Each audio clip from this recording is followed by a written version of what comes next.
നിർധന കുടുംബത്തിന്റെ വീടെന്ന സ്വപ്നം യാഥാർത്ഥ്യമാക്കി ഹരിപ്പാട് കരുതൽ ഉച്ചയൂണ് കൂട്ടായ്മ. കണ്ടല്ലൂർ വടക്ക് ഓണംപള്ളി ജംഗ്ഷന് സമീപം താമസിക്കുന്ന എസ്.എൻ. നിവാസിൽ ശശിധരനും കുടുംബത്തിനുമാണ് കരുതൽ സ്വപ്നഭവനം നിർമ്മിച്ചു നൽകിയത്. നിർധന കുടുംബത്തിന് സ്വന്തമായി വീടെന്ന സ്വപ്നം യാഥാർത്ഥ്യമായി. ഹരിപ്പാട് കേന്ദ്രമാക്കി പ്രവർത്തിക്കുന്ന കരുതൽ ഉച്ചയൂണ് കൂട്ടായ്മയുടെ നേതൃത്വത്തിലാണ് മനോഹരമായ സ്വപ്നഭവനം ഒരുക്കിയത്. കരുതലിന്റെ 97ാമത് ഭവനമാണിത്. കണ്ടല്ലൂർ വടക്ക് ഓണംപള്ളി ജംഗ്ഷൻ സമീപം താമസിക്കുന്ന എസ്.എൽ. നിവാസിൽ ശശിധരനും കുടുംബത്തിനുമാണ് വീട് വെച്ച് നൽകിയത്. ക്യാൻസർ രോഗബാധിതനായ ശശിധരൻ, രോഗിയായ ഭാര്യ, 2 മക്കൾ എന്നിവർ വെള്ളക്കെട്ടിന് നടുവിൽ മാലിന്യക്കുഴിയിലായിരുന്നു ഒരു ചെറിയ ഇടിഞ്ഞു വീഴാറായ കൂരയിൽ കഴിഞ്ഞു വന്നിരുന്നത്. ഇവരുടെ ദുരിതസ്ഥിതി കണ്ടല്ലൂർ കേന്ദ്രമാക്കി പ്രവർത്തിക്കുന്ന വരമ്പത്ത് സാമൂഹ്യ ജീവകാരുണ്യ സംഘടന കരുതൽ ഉച്ചയൂണ് കൂട്ടായ്മ ചെയർമാൻ ഷാജി കെ ഡേവിഡിന്റെ ശ്രദ്ധയിൽപ്പെടുത്തുകയും ചെയ്തു. ഷാജി കെ ഡേവിഡ് സ്ഥലത്തെത്തി കുടുംബത്തിന്റെ ദുരിതസ്ഥിതി നേരിൽ കാണുകയും ഭവനം നിർമ്മിക്കുന്നതിന് തയ്യാറെടുക്കുകയും ചെയ്തു.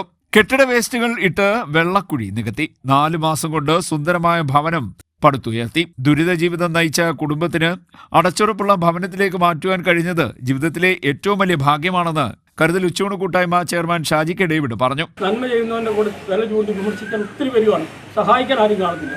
അതുകൊണ്ട് ഞാൻ പെയിന്റ് പോലും അടിക്കാതെ കൊണ്ടുവന്നു. ജോസ്താൻ പറഞ്ഞു എൻ്റെ വീടിന് പോലും ഇത്ര നല്ല തടിയില്ല. അങ്ങനെ വിളഞ്ഞ ആഞ്ഞിലിക്കകത്ത് നിർമ്മിച്ചത് അതൊക്കെ പ്ലാവിൻ്റെ കണ്ണുകൾ. അങ്ങനെ ഒരു എൻ്റെ വീട്ടിൽ എൻ്റെ മോളെ വീട് കണ്ട് ഈ വീടിൻ്റെ വീട് കണക്ക് നമ്മുടെ വീടിനേക്കാൾ നല്ല വീട്, അങ്ങനെ ഒരു വീട് ഒരുക്കുവാൻ അത് എൻ്റെ ഏറ്റവും പ്രധാന എൻ്റെ സ്വപ്നം. ഡോക്ടർ ജോഷ മാർ ഇഗ്നാത്തിയോസ് താക്കോൽദാനം നിർവഹിച്ചു. കുടുംബനാഥൻ ശശിധരന് താക്കോൽ കൈമാറിയാണ് ചടങ്ങ് നടന്നത്. അതുപോലെ മറ്റു സ്ഥലങ്ങളിലൊക്കെ വളരെ ആളുകളുടെ വേദനകളും യാതനകളും ദുഃഖങ്ങളും ദുരിതങ്ങളും മനസ്സിലാക്കിക്കൊണ്ട് പരിഹരിക്കാൻ നടത്തുന്ന പരിശ്രമങ്ങൾ ഏറെ ശ്ലാഘനീയമാണ്. ഈ ചലഞ്ച് എന്നുള്ളതിനേക്കാൾ കൂടുതൽ മനുഷ്യൻ്റെ മനസ്സിൽ മാറ്റം ഉണ്ടാക്കാൻ ഭിക്ഷയെടുക്കുന്ന ഒരു ശൈലി എടുത്തു എന്ന് പറയുമ്പോൾ അതൊക്കെ ചിന്തിക്കാൻ പോലും പ്രയാസമായിട്ടുള്ള ഒരു കാര്യമാണ്.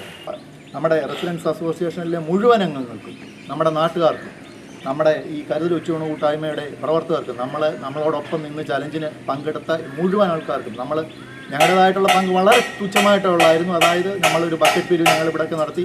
അതോടൊപ്പം തന്നെ ഞങ്ങളൊരു ചലഞ്ചിൽ അദ്ദേഹത്തിൻ്റെ കൂടെ പങ്കെടുത്തു. നേരത്തെ സൂചിപ്പിച്ചുകൊണ്ട് ഞങ്ങൾക്ക് ഇതിനകത്തൊന്നും വലിയ പരിചയമില്ല. എങ്കിലും ഞങ്ങളുടെ പ്രായം ചെന്ന ഞങ്ങളുടെ രക്ഷാധികാരി ഉൾപ്പെടെയുള്ളവർ വളരെയധികം അത് ഈ പറഞ്ഞുകൊണ്ട് വികാരജനായി പറയേണ്ടി വരും. അത് ഞങ്ങൾക്ക് ഇതിനെക്കുറിച്ച് പരിചയമില്ല. അദ്ദേഹം പറഞ്ഞ നിർദ്ദേശം അനുസരിച്ച് ഞങ്ങൾ ഇതെല്ലാം ചെയ്യുകയും തുടർന്ന് രാവിലെ 10-നും 10:30-നും മധ്യേ ഗൃഹപ്രവേശന ചടങ്ങും നടത്തി. ഗ്രാമപഞ്ചായത്ത് അംഗം റീന ഉദയൻ, സനോജ് എം ഡി, ജോസ് ഷാമുവൽ, അജിത് മുരിങ്ങയിൽ, വിജയകുമാർ, ചിത്തരഞ്ജൻ, രഘുനാഥ്, ഷാജി ആചാരി, രമേശൻ, സലജ, വീണു, സ്വപ്ന, സിനോ വീവ് തുടങ്ങിയവർ പങ്കെടുത്തു. CDNet news, Kayamkulam.